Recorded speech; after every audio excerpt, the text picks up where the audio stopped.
From advertising to software as a service to data.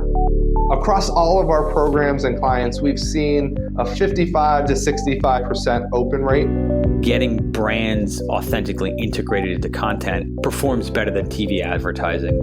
Typical lifespan of an article is about 24 to 36 hours.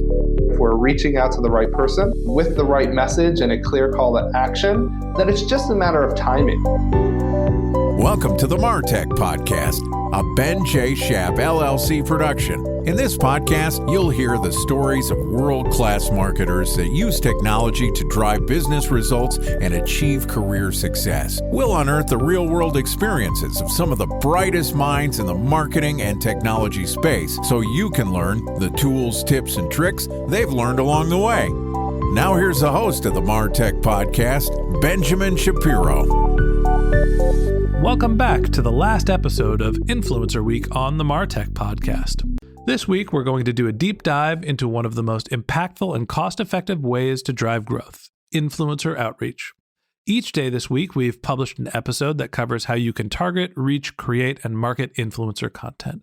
Joining us for Influencer Week is Dmitry Dragilev, who's the founder of JustReachOut.io. JustReachOut is a SaaS tool used by more than 4,000 businesses, such as Airbnb, HubSpot, Leadpages, even Nickelodeon.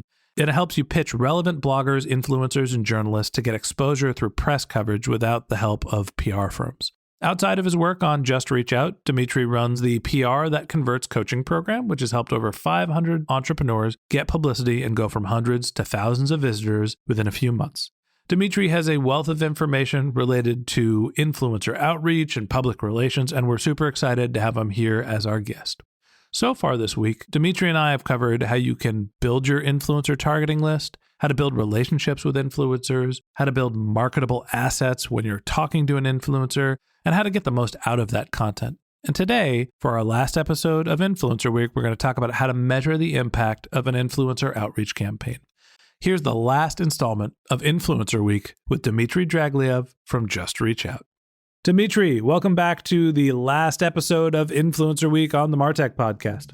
Good to be here. We've made it almost to the finish line. We've talked about how to find journalists, how to find influencers, how to build relationship with them, how to get them to write content, how to take the content that they're building and how to get the most bang for your buck. Let's talk about evaluating the content. What do you do when a journalist is creating a piece of content for you or when you're running a campaign to try to understand whether it was worthwhile? How do we figure out whether public relations and influencer outreach are actually valuable channels? Well, run some experiments. So where are my audience hanging out? What are they reading? What are they consuming?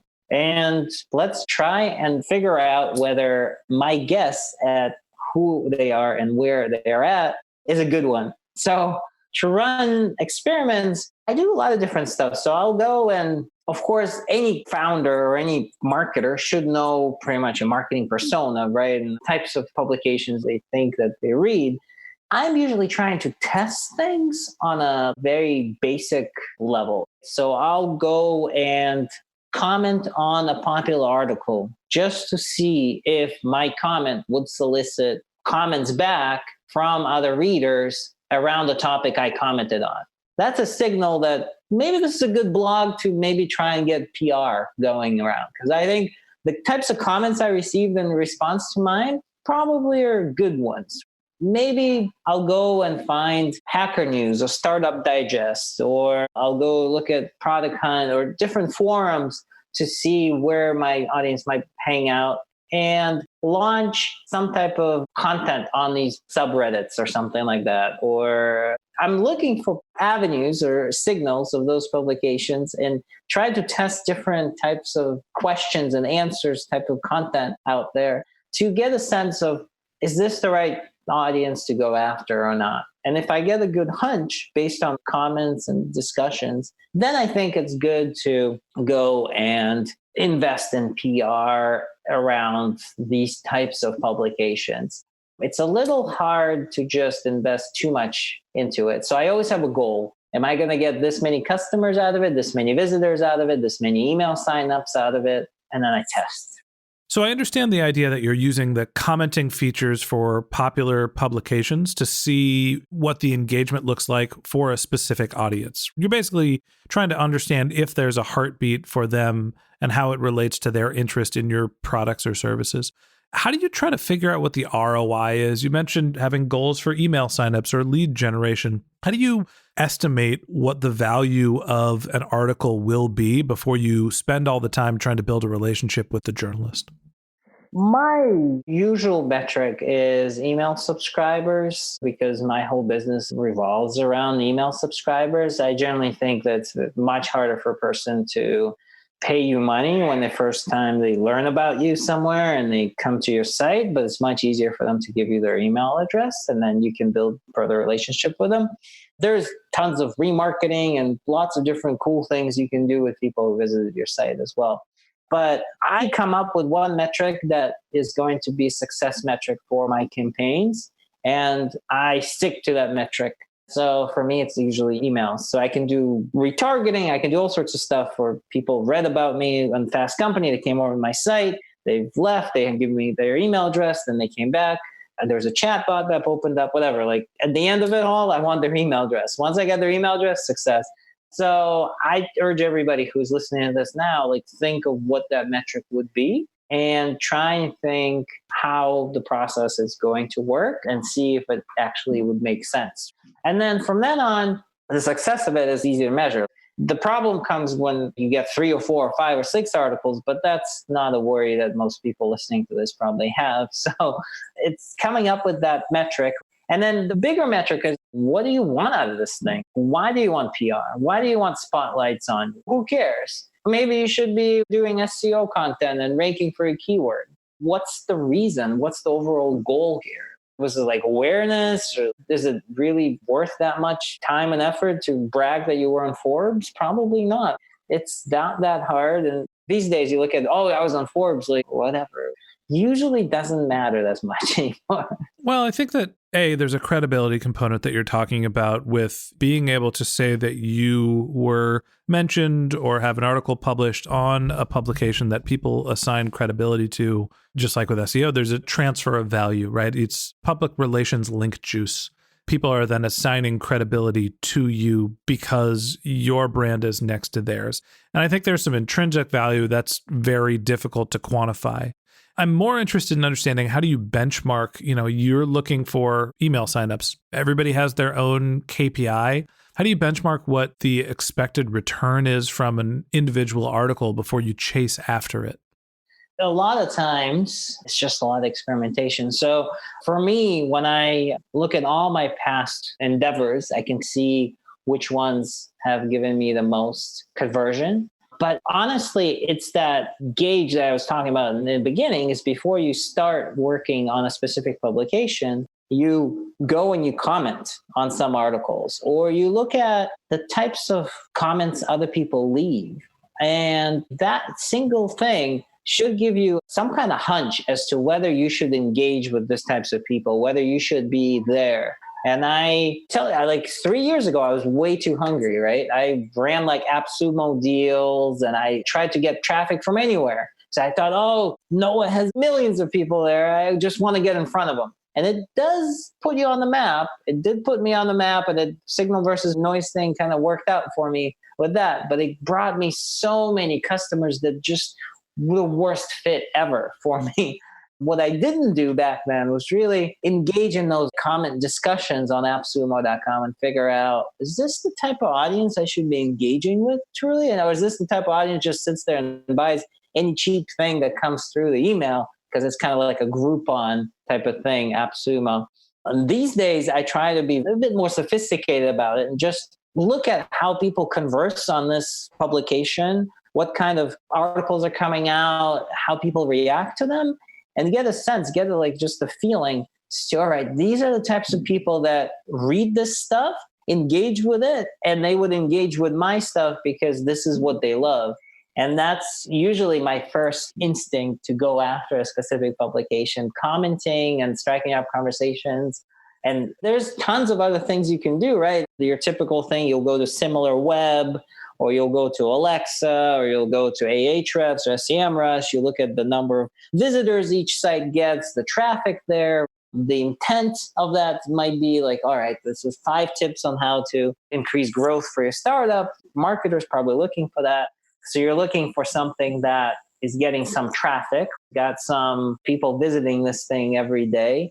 But I think of more like on a lower scale, like who are the people and the right type of audience for me in this publication? Because I've been published and I've gone to many publications before, and I found that traffic just doesn't help as traffic on its own. It helps only if you have relevant, very highly relevant traffic.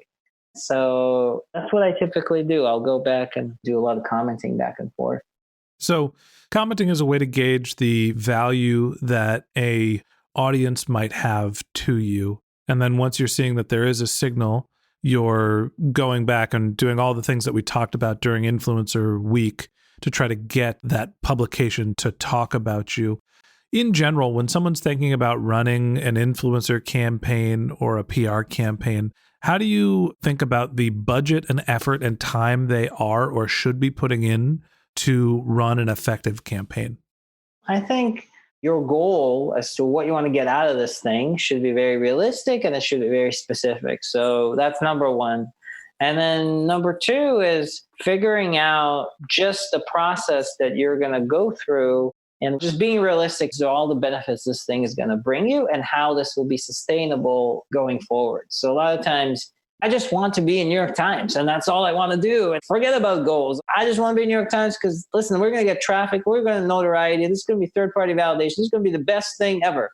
And sitting back and saying, all right, well, if that's all you want to do, then fine, just go after it and do it. But it'll take you a long time. And how is this going to be sustainable? Can you be in New York Times every single day, every single month? Is it going to keep giving you traffic over and over? What is this going to do for you, bottom line, 3 years from now, 2 years from now, a year from now? And you need some type of a strategy designed to continuously get more and more traffic without you continuously having to repeat what you just did with this influencer campaign. So somehow this thing that you do has to support a broader, larger strategy that's going to get you more and more traffic. And that's what I always tell people is don't just do something for getting something crazy or getting a huge promotion in like 3 months and then forgetting about it. This is exactly the same thing as hiring a PR firm to be in TechCrunch and VentureBeat and Fast Company and Inc. and forgetting about it 5 months after you can't pay them anymore. You can be in all of those, but 5 months down the line, you're $60,000 or whatever, $70,000 poorer. You don't have a real strategy to keep doing that over and over again. So figure out something that you can repeat over and over again. This is where content comes in and play. Okay, before we let you go and before we wrap up Influencer Week, tell us a little bit about JustReach.io. What's the premise of the service? What's the value that people provide? Give us the pitch for the people that have made it through Influencer Week. What do they need to know about your services? So 4 years ago, I had an idea of helping the entrepreneur, the small business guy, the mid businesses, pitch journalists and build relationships based on something relevant, something we've been talking about all week. So our software finds what that content would be. What is the reason you're going to pitch somebody something, and allows you to find the person, the reason, and lets you actually send an email to them and figure out whether your email is good or not based on analytics. So it'll tell you opens and how many times and read time and all that stuff. So the software is designed to find the right people, pitch them, and actually build relationships with them. Primarily journalists. This is a PR software. And we have a team of outreach strategists that works with you to help you go through the process. Because over the years, we realized that people need some of this training. Just by listening to this, it sounds all great. But then you get going, you're like, oh, I need somebody to help me. So we have a team that helps you create strategies and execute some of them and handholds you and guides you through the process of executing these campaigns to build relationships. I think one of the things that I've seen playing around with the tool and walking through the demo that you gave me was that the process of going and finding the right person, finding somebody that's in your category, understanding what they're writing about, and then being able to do the outreach, there's technology built to streamline that process. At the end of the day, with public relations, with influencer outreach, the process is not complicated. It's finding the right person, it's reaching them, building a relationship, and then trying to talk about a piece of content that's mutually beneficial for both parties. And I think the JustReachOut software is one that helps you expedite the first half of that process. You still need to be able to figure out what's the right thing to write. What's your value? What's your pitch? A lot of what you've talked about today in terms of the measurement of PR and the measurement of influencer outreach, I think that that is always going to be subjective. And that's one of the reasons why direct response marketers have sort of shifted away from public relations is it's hard to quantify what the value is. It's hard to assess a value of, well, people have seen us now on the New York Times. Does it provide more credibility? But if you're interested in PR, I do think that the tool that Dmitry has put together will help expedite a lot of the process to get in front of journalists and be able to execute the strategy if that's the route that you're going down. That's a great place for us to wrap up Influencer Week. Thanks to Dmitry Dragilev from JustReachOut for joining us. If you'd like to learn more about Dmitry and his business, go to JustReachOut.io or read his bio in our show notes. If you're a subscriber to the MarTech podcast, thank you for being a member of our community. If you ever have any questions, comments, if you'd like to be a guest on our show, specifically for our Career Day episodes, feel free to contact us through the link in our show notes. There's a Contact Us page, or you can reach out directly to me on Twitter. My company handle is Ben J. Shap, LLC, and my personal handle is Ben J. Shap, BenJShap. If you haven't subscribed yet and you want a weekly stream of marketing and technology knowledge in your podcast feed, we've got some great episodes lined up for the next few weeks. So hit the subscribe button in your podcast app, and we'll be back in your feed next week. Okay, that's it for today. Thank you for joining us for Influencer Week. And until next time, my advice is to just focus on keeping your customers happy.